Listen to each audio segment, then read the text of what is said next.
Hello guys! Ito nga pala yung mga natitirang araw namin sa Malaysia. So, sobrang sinulit namin yan para makasama niya si Matmat at si Baby na rin. So, yan yung araw na uwi na kami, flight na namin, hinatid nila kami. Thank you nga pala kay Kuya Mardy sa pinsa namin, kay Ate Myla, and then yan kay Ma'am na naghatid sa amin ni Tate at ni Baby Matmat. So, yan. Lungkot na yan. Malungkot na masaya rin. So, ayan na, nandiyan na kami sa eroplano. Dami ng process sa immigration, guys. Hindi walang mga tanong-tanong, pero yung ang daming process, ilang station. Alam nyo yun.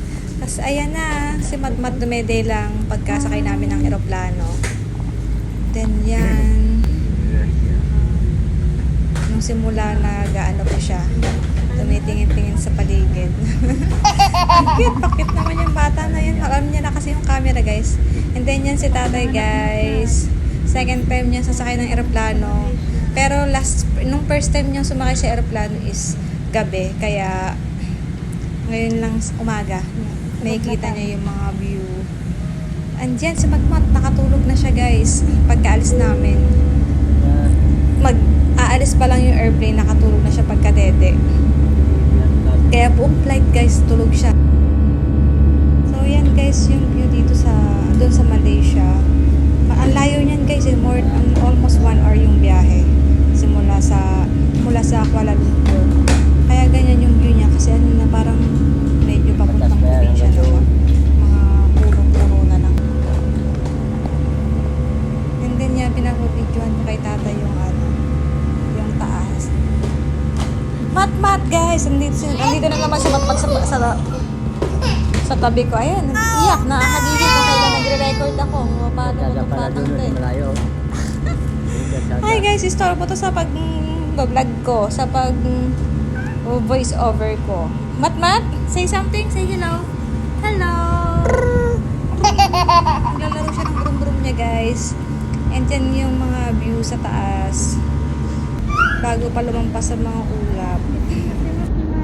Ito na, guys, nagising na si Matmat kung kailang palapag na yung eroplano namin. So, dyan na-amaze siya na ayun, nakikita niya kasi yung paligid sa yung mga ulap. Ayan na yung view sa taas, guys. Nasa Pinas na kami. Welcome back. Welcome back sa atin, Matmat. First time ni Matmat nga pala sa Pinas, guys. Kasi sa Malaysia ko siya pinanganak. Ayan, nagdiligalig na naman. Ang kulit. Ay, ito na. I put here already. At yan nga pala si tatay, guys. Narinig nyo ba yung boses niya? Akala mo nanonood na naman ng action movie. Puro sa salita. Na-amaze din siya kasi sa mga nakikita niya. Kasi nga nung pupunta niya ng Malaysia, madilim. Hindi niya masyado makita yung view. So, ayun, guys, parang may katabi akong radyo. Salita ng salita.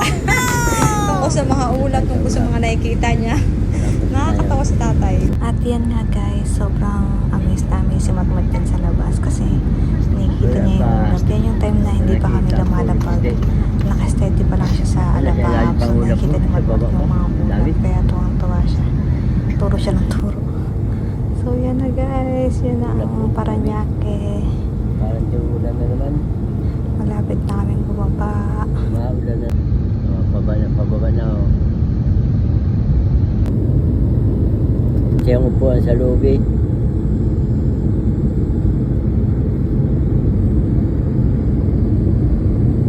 Meron na silang bahay ito sa baba. Yung banda dito.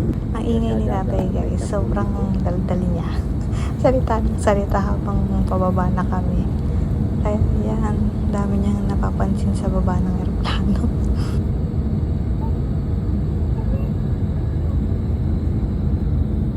Si Matmat ba?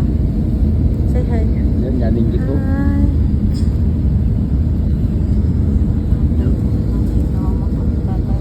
Ayun. Masyado pala kung paruno.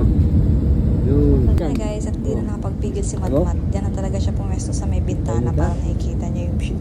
Amazed namin siya. So yan na nga, guys, nakarating na kami ng maayos. Kaya thank you, Lord, sa paggabay sa amin Sa lupa na. pagsakay sa airplane sa amin pag-uwi. Hindi po ang mataas na pagpapasalamat, Lord, oh God. Ayan, nasa Pinas na kami, guys, back to reality na. Oh my God.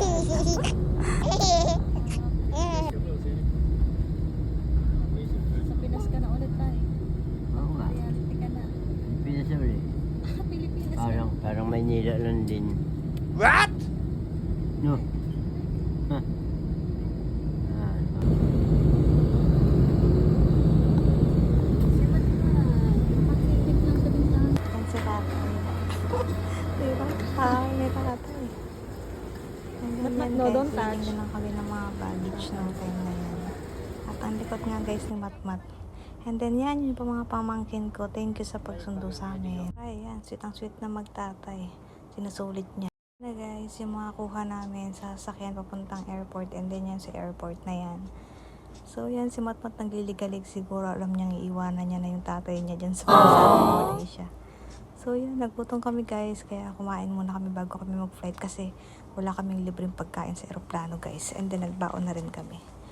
So yan yung mga kuha namin. Yan, thank you Tishay. Thank you Timay. And yan na guys. Nasa Pinas na kami. Si nanay ko nga pala. Ayan yung nanay ko. Si Kuya Jose. Pasawa ng ate ko.